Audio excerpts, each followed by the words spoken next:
Hey everyone, this is Prince Watercress, and welcome back to Let's Play The Lucky Dime Caper starring Donald Duck for the Sega Master System. We are now at the last place to rescue one of the boys, which is somewhere in South America. And we got a couple new enemies, such as the pigs and the clothing of the region, pots that jump towards us, and these flying chickens that drop cactus on us.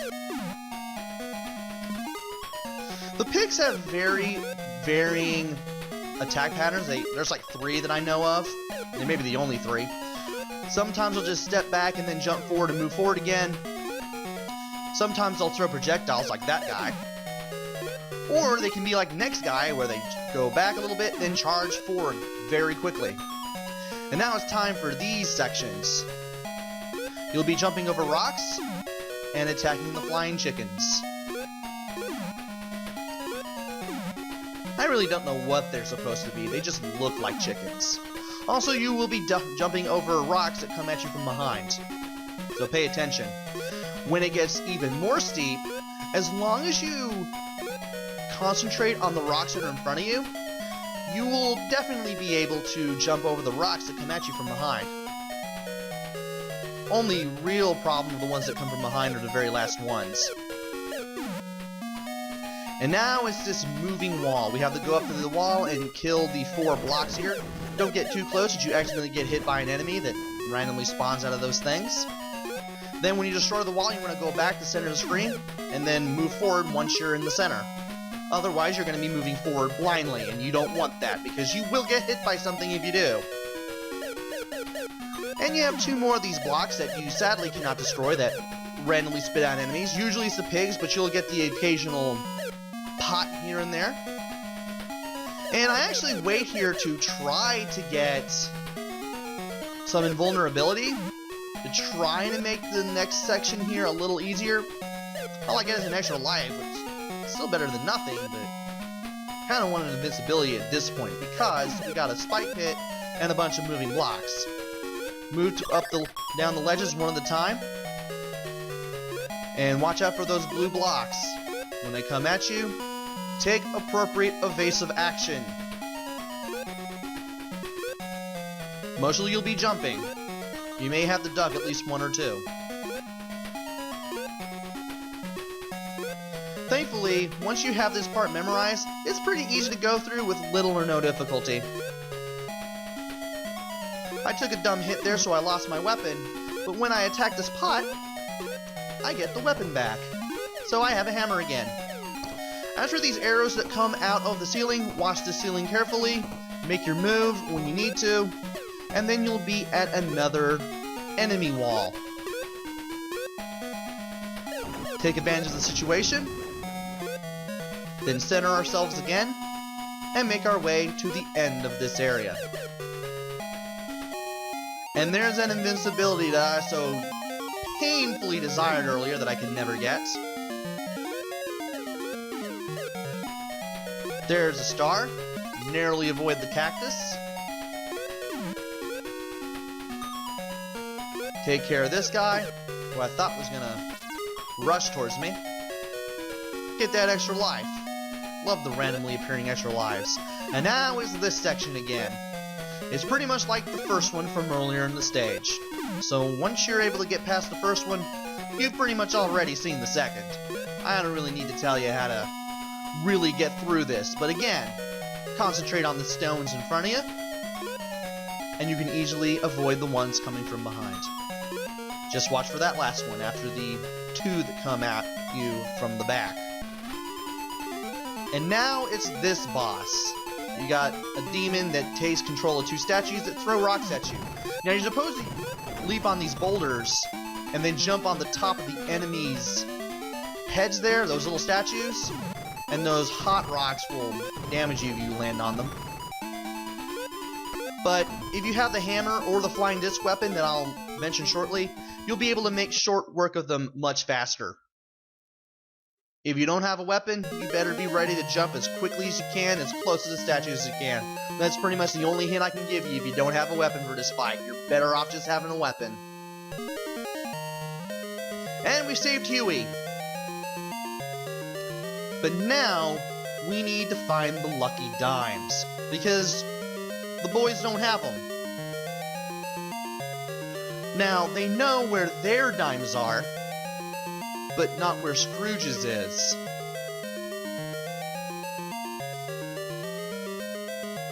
So we're gonna have to look for the lucky dimes here. And Donald is crazy enough to mention a reward. Thankfully, Huey wasn't paying much attention. So now we got 3 more stations we can choose from. There's Antarctica, there's Egypt, and there's some place on an island somewhere with a volcano, I'm sure. We're going to be playing the island stage. This is quite possibly the hardest of the 3 lucky dime stages, because of some of the stuff that you're going to mention.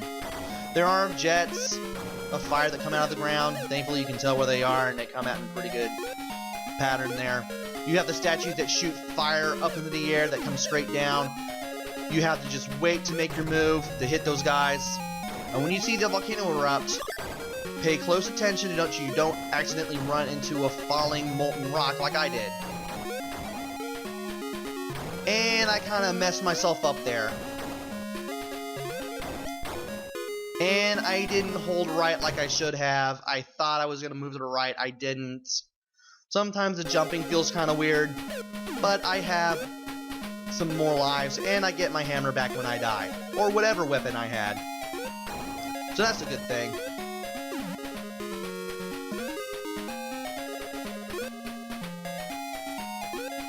Getting close to the volcano now. Let's jump on this guy.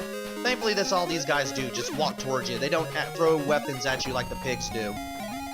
And let's be a little more patient. Just watch the top of the screen, wait for these things to fall. I wish I had taken advantage of my invulnerability the last time. Oh well. Can't change that now. And now we've reached the door and we've gotten a life, randomly, that replaces the one we lost. Press up when you're in front of the door and you'll enter. Keep on going to the right, so that way you can avoid the lava that comes out of that face that just pops out of the wall there in the background. And now you're going to be ducking and walking over fireballs. The ones that just fly forward are easy enough to dodge. It's the ones that bounce that you have to worry about. You just have to anticipate their motions. And now for these bats that just fly at you in a bit of a sine wave pattern there. And now we're crossing a bunch of bridges here above lava. I like how if you stay in place long enough, Donald just burns up like that. This is a very hot place, and we are in what feels like a volcano. Now, we're going to have to get that key. Well, I'm invincible. I can use this as an opportunity to somehow not only avoid some of the rocks that come out of the lava there, but for some reason, because of probably other sounds playing in the background, the music is completely drowned out and we hear the entire invulnerability tune. I don't know why the game did that. But anyway, we got the key. We can go in here now. By the way, to avoid those rocks, all you have to do is just anticipate where they're going to hit the ceiling at, and then stay away from that area until the rock, as soon as it hits the ceiling, goes straight down. Once you know that those rocks do that, they're pretty easy to avoid for the most part.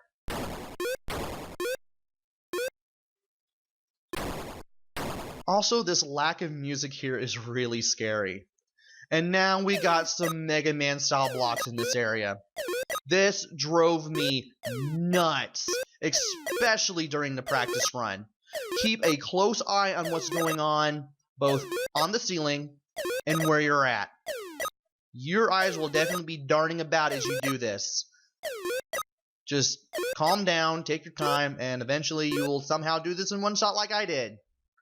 And don't even try walking across the lava because you will die as soon as you get back on it.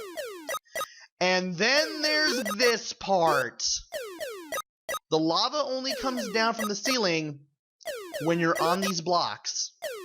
And you will need the lava droplets to get rid of these blocks.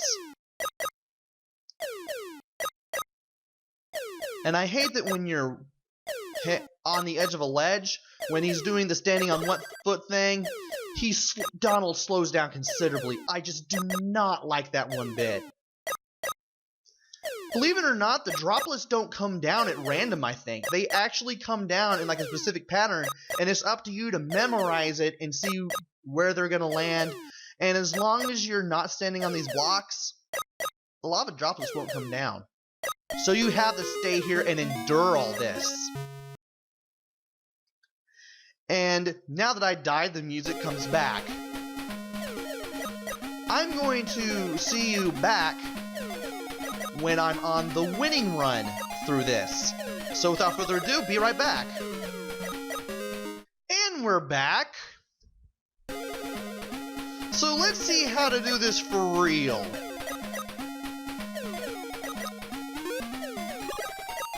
I'm surprised I managed to get through this after 4 tries. This is actually try number 4. I edited the second and third tries out because I know you didn't really want... Well, I don't know if you wanted to see that, but I'm pretty sure some of you out there don't. Also, yeah, I can't go up there and just let the droplets do the job. You have to be on the blocks.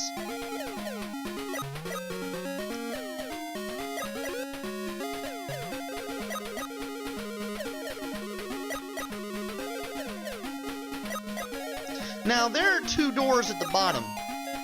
You'll have to wait for the blocks to be cleared before you can enter one of them. But as far as I know, they both just take you to the same place.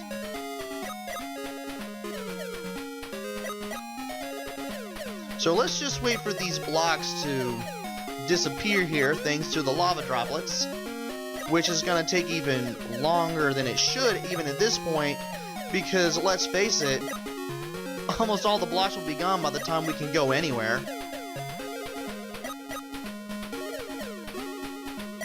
And here's where you can enter finally. I'm just going to take the left door just cuz. As far as I know, both doors just take you to the same area.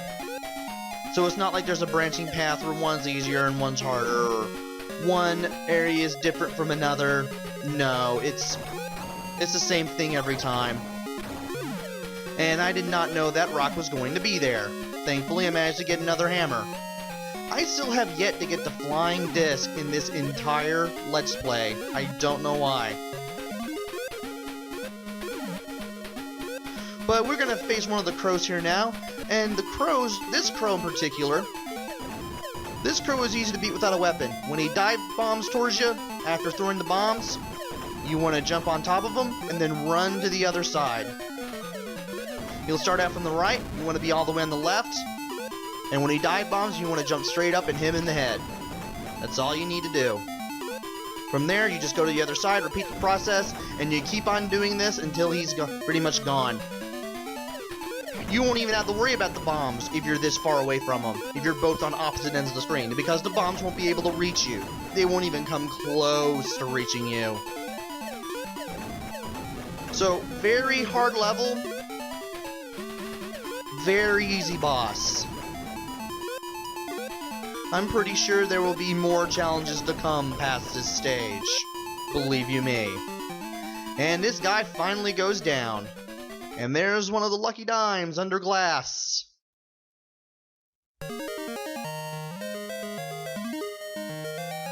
Finally, this stage is over. Join me next time where I go look for the other 2 lucky dimes and then try to find Scrooge's lucky dime. Until then, this is Prince Watercress. Take care, stay safe, and thanks for watching!